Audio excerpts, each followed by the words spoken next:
One Punch Man is not that deep. You're overthinking it. There's nothing spiritual or mystical or mythical about that shit. You're right. I already know you've...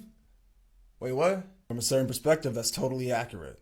Thank you. Who are you looking at? But from another perspective, you could also argue that Saitama is a perfect metaphor for your own present moment awareness. I knew you were going to do this. Or who we realize that we are when we loosen the reins on the attachment of our limiting conceptions of ourselves, or thinking that who we are is our thoughts, emotions, external circumstances, past and future, that we tend to habitually judge as good or bad and kind of are mirrors of the heroes and villains of the story. Run that back and talk to me like I'm stupid. Look, when you're a kid, it's important for you to create a sense of self, an identity in order to move through the world. It's usually constructed of your thoughts, emotions, the stuff you have in your life, continuity of past and future, etc. In order to properly move through life, I have to believe in the absolute solidity of these constructs. Right, my conceptual sense of what's me and what's not me helps me make sense of the world. Part of becoming an adult is realizing that those limiting ideas of who you aren't actually you. They were just tools to help you describe an experience. Got it. What does this have to do with Kate Baldy? When we over-identify as our thoughts or our past or future, that keeps us sort of in a loop of habitual reactive patterns. And you can see that mirrored in all of the sort of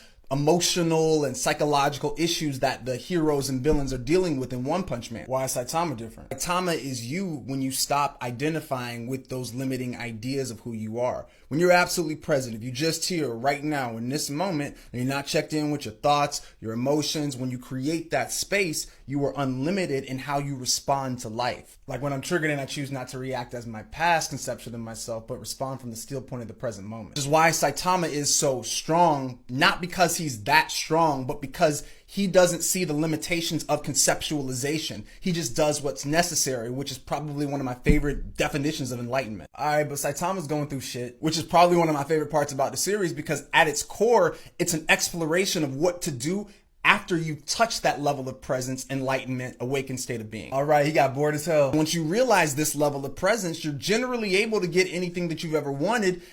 And then you have to face the reality that that's not going to be the thing that makes you whole, happy, and complete. It does not. Saitama's journey starts to come full circle when he realizes that the most important thing isn't getting more power because there's nobody stronger than him. It's investing in his life. It's investing in the relationships and the people around him. Whew, just keep living.